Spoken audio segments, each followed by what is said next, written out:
From Bible notes to book notes to jotting down your ideas or quotes or whatever it might be that comes across your plate, having a place to store your notes and thoughts is increasingly important in today's information-saturated world.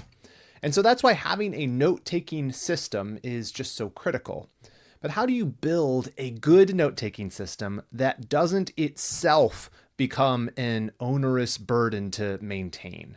That's what I want to talk about today in this episode. We're going to be looking at building a personal note-taking system, or a PKM, personal knowledge management system, if we want to get fancy. And we're going to look at some of the reasons why this might be an important thing for a Christian to have. We're going to look at a methodology for helping to sort of guide your thinking about how you make and maintain a note-taking system. And I'm going to survey some different note-taking systems, some paper ones, some digital ones, and give you some pros and cons, things to think about for picking what one might best suit your personality and proclivities. And finally, I'm going to end with answering a question from the mailbag that actually pertains to this issue and how you might overcome some of the problems where your notes become a burden to you or they become sort of disorganized. But that's what we're going to handle in this episode of the podcast, and I hope you find it helpful. Well, welcome to the Redeeming Productivity Show.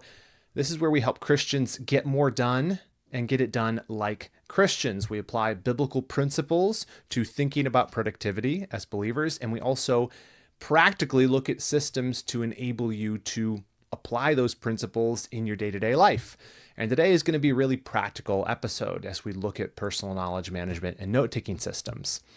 So, how do you create a personal note-taking system? How do we go about doing this?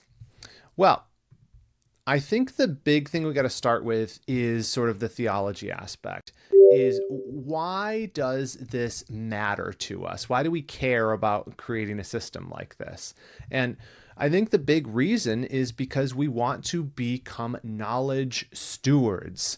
And this is really the core principle behind everything we talk about at Redeeming Productivity. And that's that your life is not your own. You've been bought with a price. And so your entire life is a stewardship. You're not here for you. You're here for the glory of God. And so what I want to do when it comes to information and knowledge is I don't want to just be a passive consumer.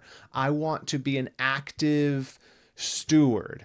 The information that God gives me, the knowledge He gives me, I am to shepherd that. I'm to use that in a way that is going to be practically beneficial for me in my own growth, beneficial for others as I seek to serve them, and ultimately making sure that that's shaping my character as a Christian too.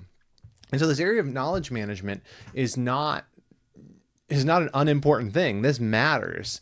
And so I think that's the overarching principle is reason you might want to think about having a note-taking system, having some way to curate the book notes you're taking, Bible study notes, sermon notes, that kind of stuff, or just your own ideas, is because you're a steward of that knowledge. It's not just about you.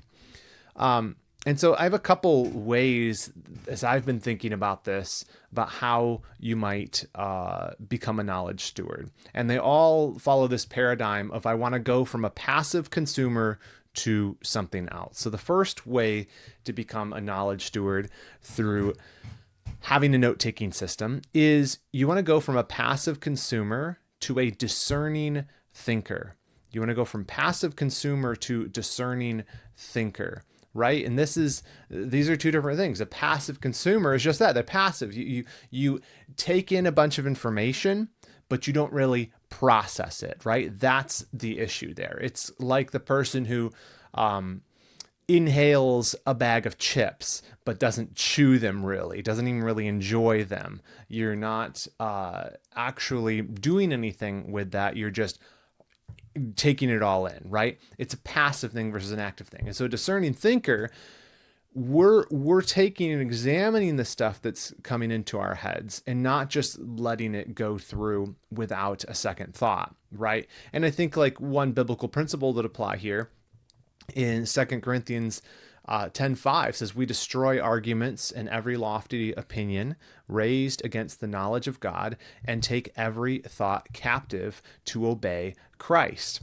Right? And so there he's speaking specifically about philosophy, ideas, things like that that might go against the scriptures. He's saying, hey, you don't just take these things and be passive about it. You are engaging in warfare, spiritual warfare, the war of ideas. And this definitely applies to the thing that comes into our head, whether it's through the internet or through conversations or through television or whatever it may be. But I think we might even generalize this more, even beyond just the spiritual warfare thing, is Christians take thinking seriously. Therefore, Christians should take information seriously. We should take knowledge seriously. We recognize that we don't live in a world where ideas are neutral. There is a Christian worldview we use to discern things by. And that applies on these really important issues where spiritual discernment is involved. But I think that it also should apply to how we think about even stuff that like our general thinking. Even as you're taking in a blog post or you're taking in a podcast like this, are you just sort of sitting there with your mouth open, like whatever they say, they're going to shovel into me? Or are you discerningly thinking about it? And note taking, as simple and as like, I don't know, it sounds kind of pedantic of, well, how is note taking going to help you become a discerning thinker? Because you're processing it. When I take notes, I'll give you a couple examples. When I take notes during a sermon, it makes me think more deeply about the sermon. When I take notes during a class, it makes me think more deeply about the lecture. When I am reading a book and I take notes in the margin or somewhere else, I'm processing it. The act of writing, the act of taking notes is forcing me to do something with it, right?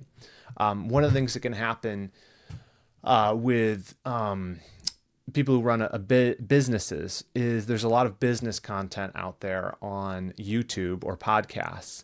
And you can get into this mode where you're like, I'm quote unquote researching. And so you're listening to these podcasts, you're watching these videos, and you're saying, here's all these different ideas. This is great. All this is going to help me. But actually what happens if you don't process and discern through that is those different information sets become a burden to you. Now you've got all these ideas. Many of them are competing. They're frameworks that aren't compatible with each other, and you haven't done anything with it. So in the moment, it feels like you're doing something important by taking in all this information. But if you don't actually apply it or discern through it, it actually will become a problem for you. I see something similar happen with Instagram. Maybe this is probably applicable to men and women, but specifically I'm thinking there's a lot of content for moms out there, and a lot of it is like, here's a way to think about cooking or tidying your home or vaccines or something like that, right? And there's all these different people out there, influencers, that are saying, here's the way to think about it. And you take all that in and you think, wow, I'm getting a lot of valuable information. And a lot of it is helpful. You think, oh, now I have a new recipe, or I have whatever it is, the type of content you're into.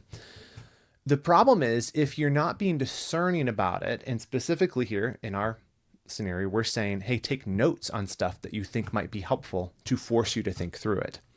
If you're not doing that, you end up with a bunch of competing worldviews. You've got 10 different views on health that aren't compatible with each other. And you end up with this sort of amalgamation of ideas in your head of incompatible worldviews that don't actually make sense. If you actually tried to say, here's all the things I believe about X, Y, and Z that I learned from the content I consumed online, it literally does not make a consistent view on that subject. And so my point is that what if with the content you consume, whether that's social media or books, or even with reading the Bible, is if you have a note-taking system that acts as a filter that forces discernment, at least some degree of discernment, because as you jot the stuff down, you're thinking, that doesn't make sense. I just wrote two things down that I thought, oh, these are both helpful things, but they're contradictory.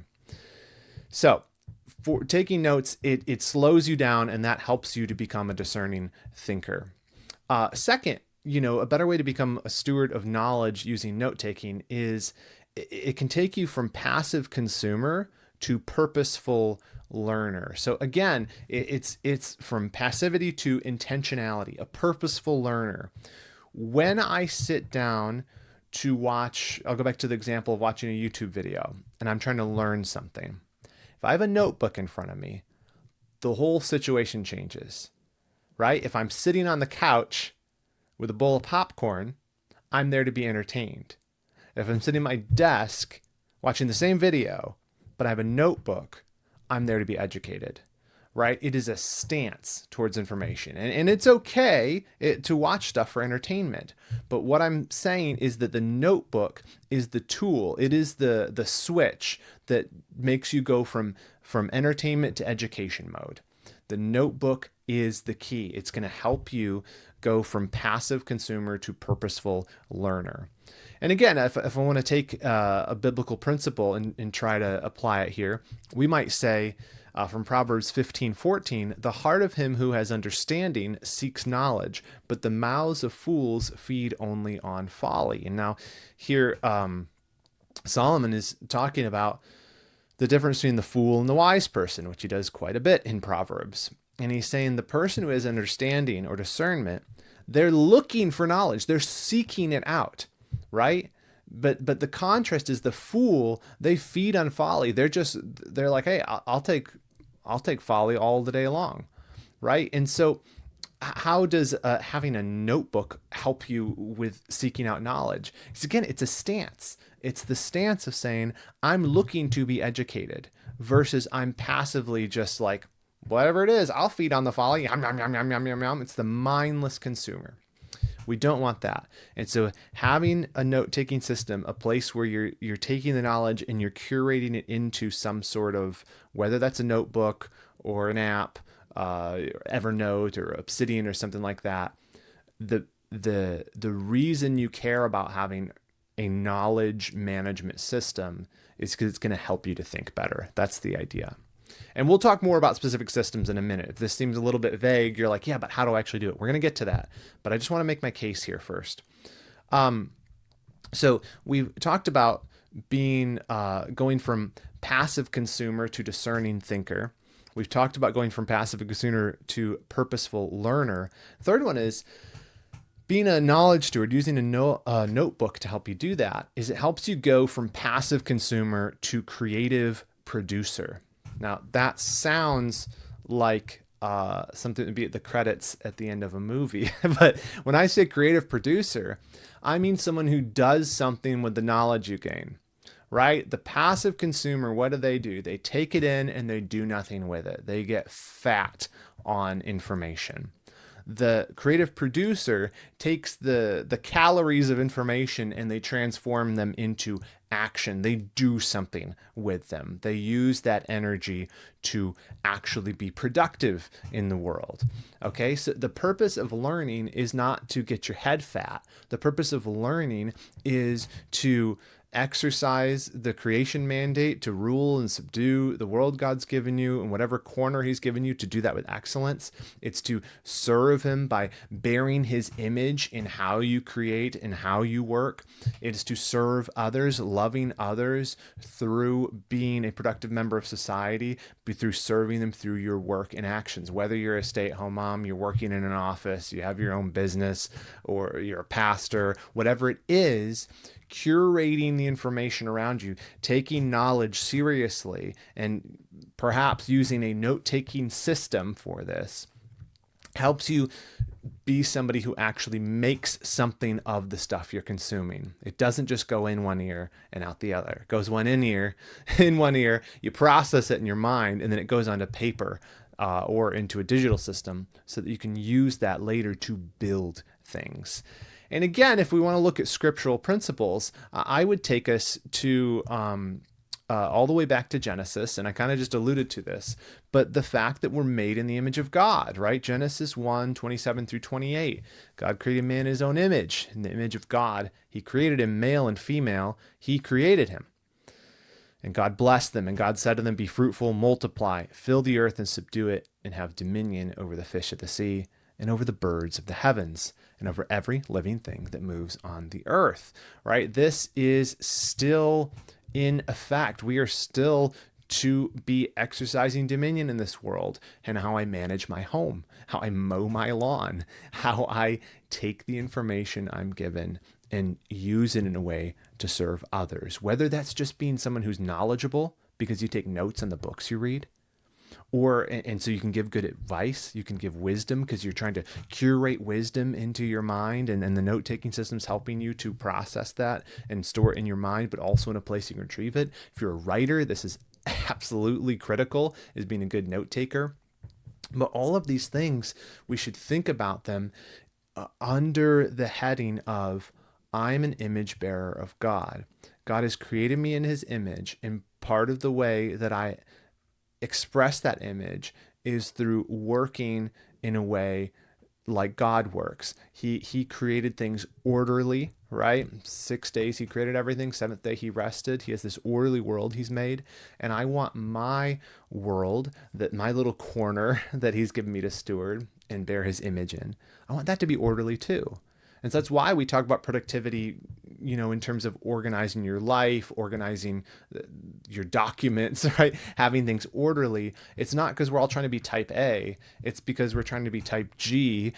We're trying to be type image bearer of God, right? That's the idea, is everybody's a little bit different. Our personalities are different. Some people are going to be meticulous about this, but every Christian should have order in their life. It can't just be chaos, because chaos is ungodly. It's God who brought order to the chaos, and we bear his image when we do the same.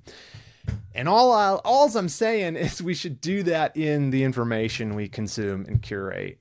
Having some sort of notebook or note-taking system helps you go from passive consumer to a creative producer. You're taking information, you're synthesizing it into something that will help serve and honor God and ultimately bear his image. Finally, we want to be intentional doers. We want to go from passive consumer to intentional doer. I don't just want to consume, I want to use it, right? If we want to draw on a biblical principle, James 1:22, speaking of spiritual truth, says, "But be doers of the word, not hearers only, deceiving yourselves."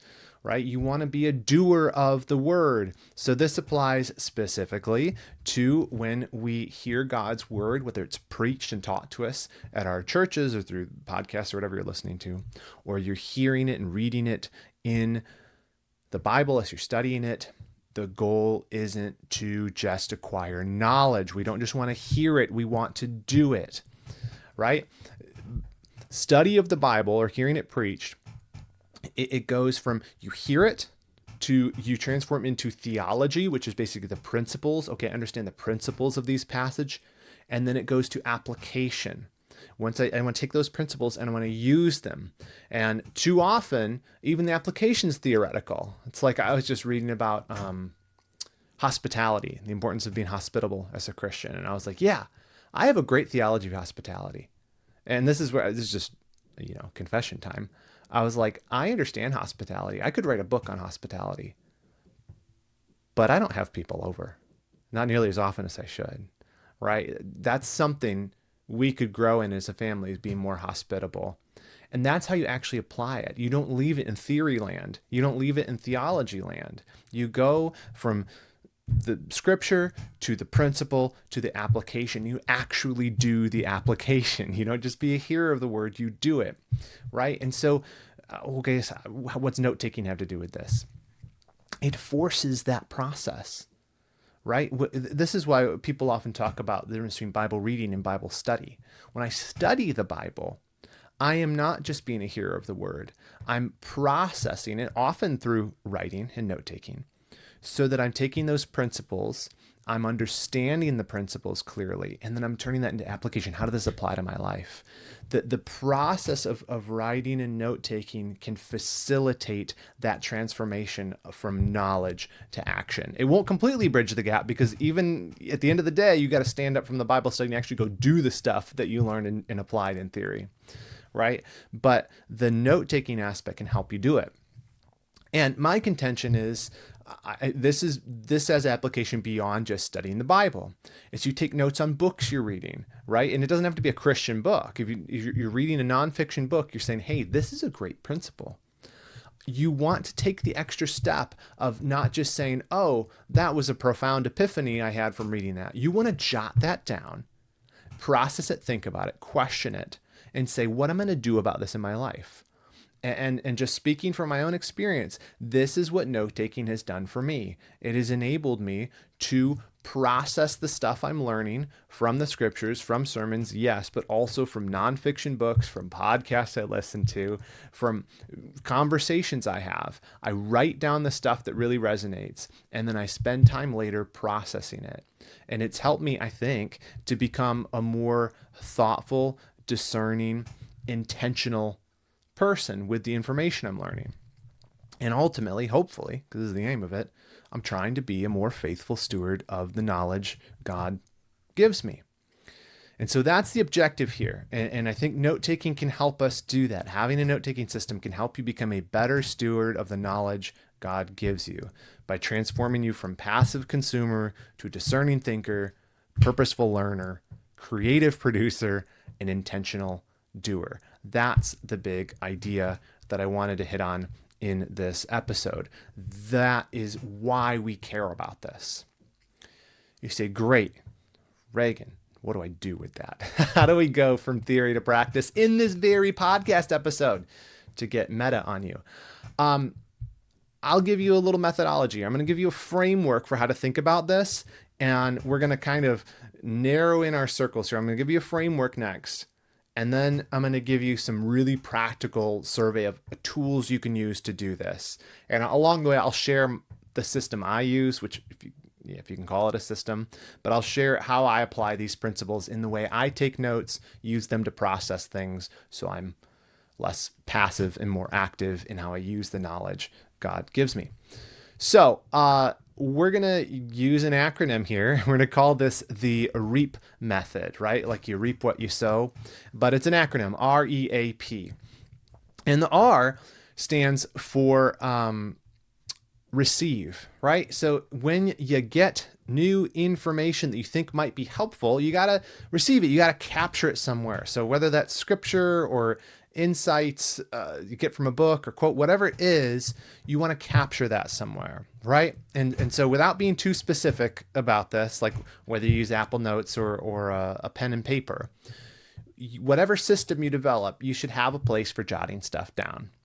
Personally, for me, this is a couple places. I receive stuff not into my big note-taking system at first. I usually jot it down in this little notebook that I always have in my back pocket with a pen that I carry in my pocket. That's usually where stuff, if I have an idea or something happens in a conversation, or even when I'm going on a hike, I whip this out and I jot down the thing. And so that's how I receive it. It also happens in my journal. I journal every day too. And so I'll write stuff into my journal. I'm like, oh, that's a good idea. And I jot it there, circle it, and I process it later. We'll talk about processing it later. Also happens, this is what I mean, like it's going to happen anywhere. These things just fly wherever you have to jot them down, put them down. It can be a voice memo. It can be Apple Notes. I do it. I have this Waypoints planner that we actually sell these. If you're interested in a planner based on the methodology we talk about, the Waypoints Goal Planner is available at redeemingproductivity.com. But I use this every day to map my schedule, check off my morning routine, that kind of stuff. But there's also a notes area. And in fact, just yesterday, it was 2 days ago, I took a whole bunch of notes on something I was thinking through, just because this was the paper I had in front of me. And then that might be good enough, but some of these you're going to take to the next step and you're going to actually process them more. but you have to receive the thing first. You got to actually jot it down somewhere, and whatever place is most convenient, that's how you do it. You receive it first, and then you're going to do something with it later. And so what do you do? Well, after you receive it, that's the R. The E is you examine it. And this just means you reflect on it, you think on it, you analyze it through a biblical lens, right? You're actually thinking about it. And what writing something down allows you to do is it allows you to externalize and examine it. It's hard sometimes to hold an idea in your head and actually look at it from different sides. I kind of picture it like I have to get it out of my brain and onto paper so I can actually look at it. Otherwise, it's just bouncing around in my brain with all the other ideas. And so that can help you do it, is you're taking it out of your head by writing it down to examine it. And this is where you're thinking about it and you're saying, okay, what can I do with this? Like, for example, I went for a walk the other day and I was thinking about ideas for topics to write on for redeeming productivity. I was like, okay, what should I write on? And I jotted down probably 25, 30 different ideas in this little notebook. And they're just shorthand, just a couple of words each. Most of them were junk. I sat down to examine the stuff I jotted down sort of fleetingly. I was like, most of this isn't really useful to me. But what I did then is the few things I'm like, this might be something. I started to think about them more and flesh them out. I'm like, yeah, I was examining that. This is worthwhile. Those were the things that I eventually moved into my note-taking system, which I keep on my computer, which I use an app called LogSeek for. I hesitate to recommend it. It's not that great. I've just been using it forever. I'm going to talk about apps and things like that in a moment, but I put it all in there, the good stuff, right? And so I think about almost these different levels are like filters. Like with the receive step, I'm like catching stuff in the first part of the filter, right? These are, if you've ever filtered out, like actually filtered something like dirt, the first part's catching the big rocks, right? It has the bigger openings. I'm catching a lot of stuff in the receive area. Like, and it's not everything. I'm not trying to jot down everything, but anything I think might be useful. When I get to the examine step, that's where I'm sort of adding a thinner grate to filter things through. And like, is this more worthwhile? How does this fit in? How do I actually think about this? Then you move it on to the apply phase. And this is where you're actually thinking a little bit more deeply in it. So with notes, for example, this is when I'm in my note-taking software, I'm developing an idea into a greater note. And you say, is this only for writers? Because like often these are things I'm writing on. No, I have notes on everything. I have notes on gardening. I have notes on managing the home. I have notes on finances and investing. I have notes on just different ideas I'm interested in, historical figures. And it's not because I'm trying to be the Library of Congress. It's because I think these things are interesting and I want to think on them. And my note-taking system is my partner in thinking. And so usually in these notes, the ones that are applicable, part of that is in this apply stage is I'm thinking through, okay, but what can I do with this? Here's the key. What are the action steps? How does this connect to my life, to the goals, the 5-year aspirations I have, the long-term stewardship of this life? And what do I need to do here that's going to, taking this information, that's going to help me be more obedient to God, help me be more faithful in the work he's given me to do, my family or whatever, right? Now, the last one is the P, which is preserve. Right? So as you're going through this process and you're filtering down through each of these steps, you're receiving, you're examining, you're applying, finally you're preserving. What's the stuff I want to keep? What's the stuff that I think is really, really helpful for the long term?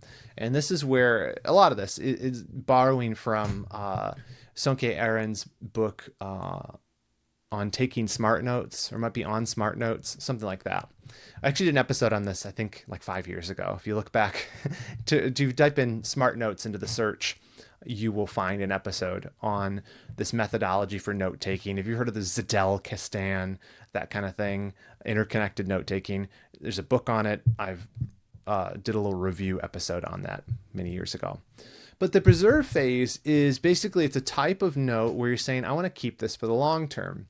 And there's different ways you can do this depending on the system you're keeping, whether you're doing this on paper, on note cards, or you're doing this in a digital system.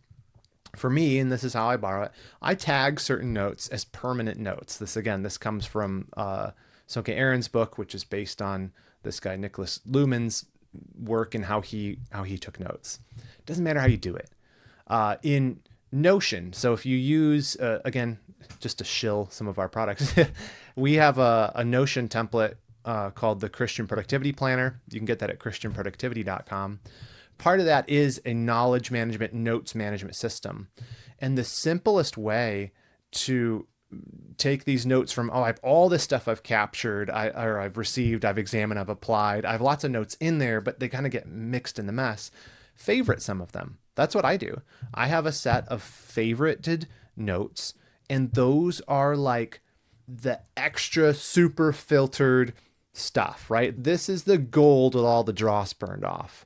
And however you do it, say you're using a paper system, I recommend this too. Maybe you dog ear the page in your Moleskine, or maybe if you're using Notecards, you have a section where you're like, this is the gold, or you have a color coding system. These are the best things. I have that across any different domain of knowledge I'm talking about, because that's where the good stuff is. If I go into my note-taking system and I pulled up everything marked permanent or tagged as permanent note, these are my best ideas. This is a synthesis of often a bunch of different stuff I've read or just really good quotes. It's the best of the best. And I love that. Digging through that stuff feels like, I don't know, feels like Christmas morning to me. Every time I go back through that stuff, I'm like, man, these are the best ideas. And so that's the methodology here for you in the abstract. Receive, examine, apply, preserve. That's sort of the note-taking method I'm going to leave you with, the REAP method. Receive, examine, apply, preserve. Okay, let's talk brass tacks. Where should you keep this knowledge management note-taking system? What's the best app? What's the best planner? What's the best notebook? I can't tell you that, because I think this is such a personal thing, how our brains work, what we enjoy doing. It's so personal. I don't think that it can be prescriptive. I can't tell you what's going to work best for you. My own system, as I've kind of alluded to some of the different aspects of it, is a mess. I mean, there's a method to the mess, but it's not something that I would say, oh, go do it exactly this way. Because even the principles you might apply to manage a system like this, they're going to evolve, they're going to change, they're going to be a little bit messy. What can I tell you? Well, a few things. Let's talk a little bit practically about this. Choosing your system. This is going to be a personal thing, but I'll give you some guiding principles. The number one thing is simplicity is best. If you're watching this on YouTube or on the video version on Spotify, there's a little meme here. It's kind of got like a bell curve format where the dumb guy on the left, he's just using Apple Notes for his notes. The guy in the middle has this super complex connection between Rome Research, Obsidian, Pocket. There's a bunch of apps all with arrows, right? And then the guy at the other end of the bell curve, the really smart guy with like the Jedi robe, he's just got Apple Notes again. And so the idea is the dumb guy with just the Apple Notes and the really, really smart guy is just the Apple Notes.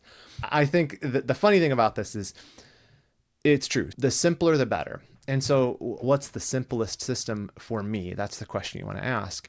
If you are a researcher, your system's going to be complex. If you're a writer, your system's probably going to be more complex. If you're just trying to keep notes for your own sake, keep it simple. Don't build some giant Zadeldkistan thing with interconnected graph that makes API calls to itself. Like, what is this? Calm down. Keep it as simple as you possibly can, because it will grow. And if it gets too big or too complex and frustrating because you overcomplicated, you're not going to use it. Keep it simple. I also say lean into the format you like, right? If you're like, I just really enjoy working with paper, but I want to use these apps, stick with paper if you enjoy it. If you enjoy it, you use it more. And then third, just experiment. So as we look at a couple different systems here, if one latches on you, say, I'd love to try that. Just try it. there's not much you can lose. Just try it for a few months. And if you're like, yeah, that doesn't really suit me, then at least you know. Okay, let's look at a few examples. What are some note-taking systems that might work for you?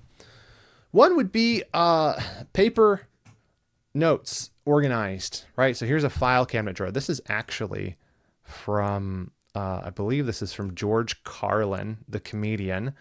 And he kept notes on a bunch of different ideas, facts, things like that. And he would pull them out to make his comedy bits from. And he just had a bunch of folders of notes. It wasn't, you can see this is like kind of messy, but he didn't use a computer or any of that kind of stuff. He just filed stuff away. I think there's a real advantage, even in the 21st century. I think paper type systems have some advantages where they help you to focus. They help you not to get bogged down in tagging everything exactly right. And I like the limitation too of paper. If there's a physical limitation, I can't just copy paste a Wikipedia article in here. It'll take up my file drawer too quickly if I start doing that. It's just the good stuff. Another example related to this would be a note card system. So people like, if you know the author Ryan Holiday, he writes on like Stoicism, Obstacle is the Way, those type of books. He uses physical note cards to write all of his books. And he has, if you want to look it up, he has some articles on this on his website where he details how he does it. And he's got a whole system for it, quotes on different topics, all of that. He likes doing it the physical note card way, where he writes a quote down, and that's basically his system for taking notes. And then he transforms those little jots onto note cards into bigger projects later. He'll actually get a second box, and you'll pull out stuff from all his other boxes that he might pertain to the current project. And then he arranges those on a huge table. It's a very interesting thing, but he likes the physical aspect to it. I think there's some advantages there.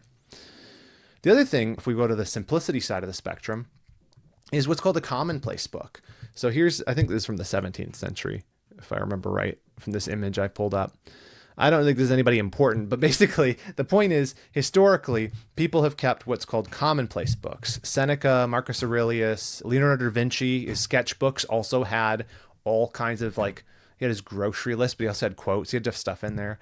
John Locke, Ralph Waldo Emerson, Henry David Thoreau, C.S. Lewis, Thomas Jefferson, many of the founding fathers of America, they all kept what they called commonplace books. And that's where they would jot down ideas and notes. It was just something they kept with them because they recognized their mind couldn't keep everything.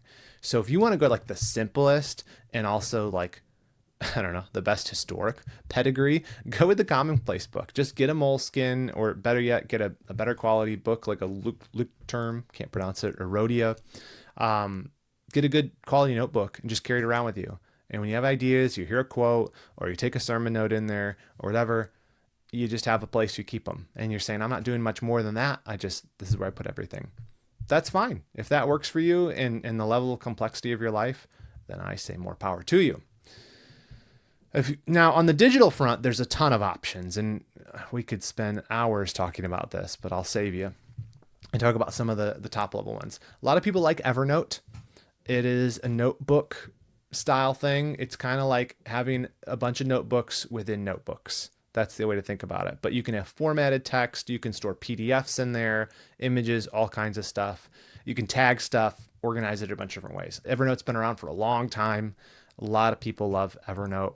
That's a good one as a note-taking system where you can just drop everything in there and you can organize it to your heart's delight and search it. That's the nice thing about digital. More generally, you can search it. The Apple Notes, Apple Notes is incredible now. So if you're an Apple user and you have a Mac and an iPhone, or you're in the Apple ecosystem, Apple Notes is the simplest entry. You're probably already jotting down notes in there anyway. Why not take full advantage of it? Use their folders, that kind of stuff to organize it better. Back on paper, there's also bullet journaling. This has been around again since 2010, somewhere around there. This is just a methodology for using a blank journal to store stuff. So you can do everything, to-do list, calendar, all of this in a bullet journal using their methodology. But the reason I point this out is their indexing system is basically in the front of a bullet journal. You write down as you're adding new notes to it, you're building an index. You flip back to the front and say, on page 53 through 57, I'm writing about topic X, Y, and Z, right? This is a very simple paper way to build that. And over time, you look super cool because you have a bookshelf full of different journals, but you actually have organized them as you go, because all you have to do is flip to the front cover and say, that's the one where I wrote about X, Y, and Z, and flip to that page. It's not lost in there forever. So bullet journaling is really fun. I've done that many times over the years, and I end up always drifting back to digital stuff ultimately for the searchability. But that's an option for you.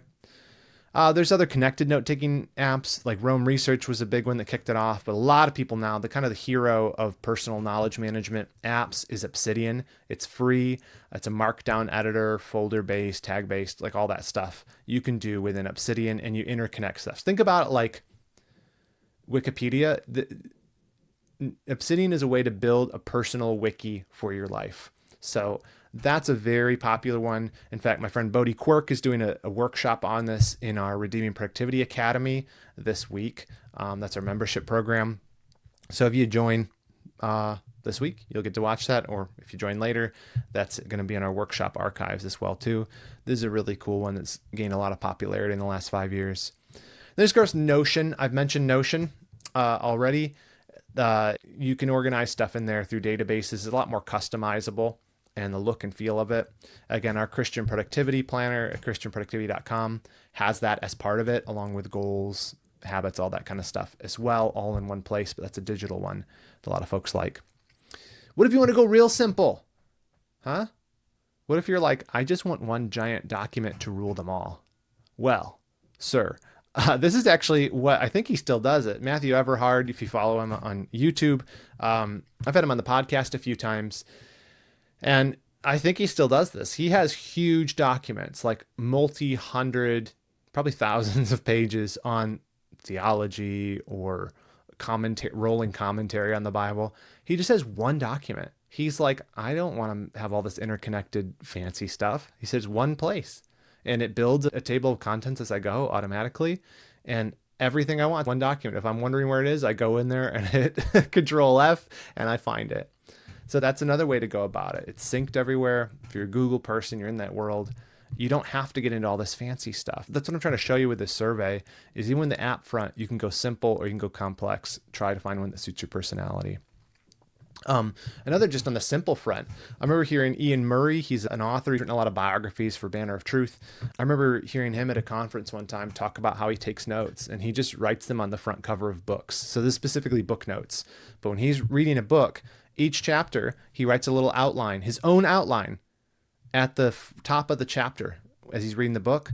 And then he writes a little outline at the front of the book and on the back of the book, on what's called the end papers. That's where he stores his notes. And so the books themselves are the notebook. Isn't that cool? So as he's taking book notes, he's saying, hey, if I'm ever wondering what I thought about this book, I'll just pull it off the bookshelf and I'll look at it. I think that's really cool. And of course, you can get even more complicated in this. I use a program called Readwise, which will take notes from like your Kindle highlights and it will store them. But also now they have Readwise Reader that's part of it. So any kind of like blog feeds or email newsletters I get, they all go into Readwise. Any highlights I take get synced into my personal library there, and it actually syncs them into LogSeek, my note-taking app. But it can work with Notion or Obsidian or a bunch of other ones. I think Evernote too. And so the stuff I'm highlighting is getting synced into my note-taking system too. So I think that's really cool, because then when I'm going back through and I'm processing it, I can see all the stuff I thought was valuable, quotes, things like that, and I can sort through it. I can do that reap process on it later. So, man, I probably overwhelmed you guys. This got a little bit in the weeds.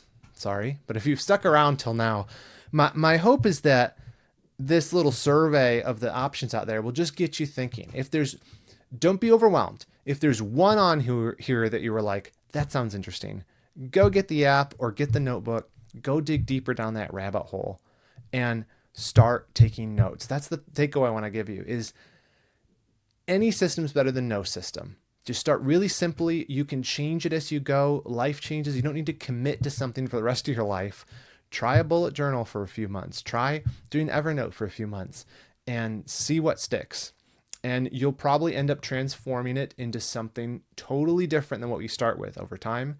And that's okay. You're personalizing it. The important thing is you're taking the notes, and that's helping you to become a better steward of the knowledge God brings your way. That's my prayer for you. Okay. Want to now just turn to a question of the week that kind of pertains to this topic as well. This is sort of a new format I'm trying here on the podcast, so forgive the hiccups. But I wanted to include a question. I get a lot of questions. I have a database of hundreds of questions people have sent me. And so I just pull one out that's relevant to the topic. And I thought this one was a good question on the topic of note taking. Maybe you've run into this one. So this was from an anonymous newsletter reader, but he or she said, if I were to request any topic for you to discuss, it'd be the feeling of being overwhelmed, or the feeling of overwhelm that's created by stuff. And he explains, I've accumulated books and notes and journals in a desire to have better quality and good organization skills. But now I'm in the process of eliminating a lot of stuff that's been a product of me in pursuit of better organization. So do you get that? This person has acquired a bunch of notebooks, a bunch of different ways of organizing their life. And now they're like, this is all clutter. I'm literally less organized in my pursuit of organizing. So that can be a problem. I have a graveyard here of planners that I've bought over the years that I've never used. Maybe you do too. But this can be especially true, and I'll answer it just narrowly in the aspect of knowledge management. You say, I have a bunch of notebooks. I have a bunch of app subscriptions. I have maybe notes spread across bunch of different apps. And now it just feels like I'm so overwhelmed I don't even want to look at it. Maybe you're somebody, it's even in the same app. You're like, I started with this system. I thought it was going to be genius, and now it's just a mess. What do you do then? I'm overwhelmed by it. Start fresh. That's my idea. Start fresh. Don't try to migrate everything right now. You can do that eventually. But the thing I've learned over the years I've used various apps. I have various notebooks and note-taking systems. I kind of just have this archive of stuff. And generally, I kind of know where most things are.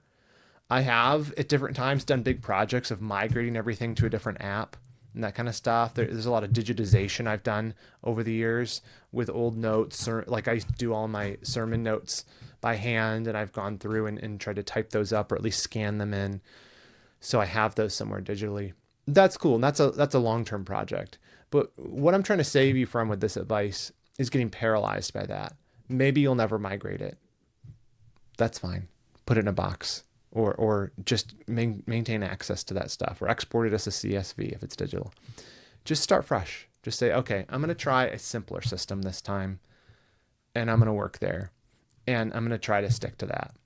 And if it doesn't work out, you can do something else with that later too. But just don't be paralyzed by it.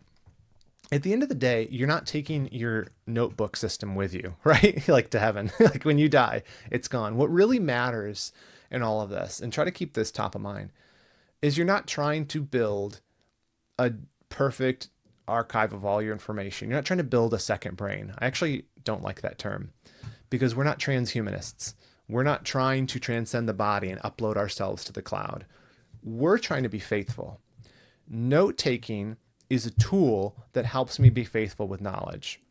But ultimately, what I'm concerned about is what note-taking is doing to me as it helps me process information so that I'm thinking more clearly. I have a more consistent worldview across domains of knowledge. I care about what's happening to me. So if all my notebooks burnt up tomorrow in a fire, I would be sad. But what really matters is that I'm still here and I'm using the knowledge that processing things through writing helped me to do. So I don't know. Hopefully that helps you, frees you up a little bit from that burden of saying it's all disorganized, it's a mess. Put it away, start fresh. Because the process and what it does to you is what matters most. I just want to finish with a quote from Francis Bacon, a couple words of wisdom for us. He said, "Write down the thoughts of the moment. Those that come unsought for are commonly the most valuable." I found that true in my own experience when I'm in the shower or taking a walk or on vacation and my mind's just ruminating. I have a great idea. That's why having some place to receive those ideas, to write them down is so important. Capture them somewhere, process them later, examine them, apply them, and do something with them.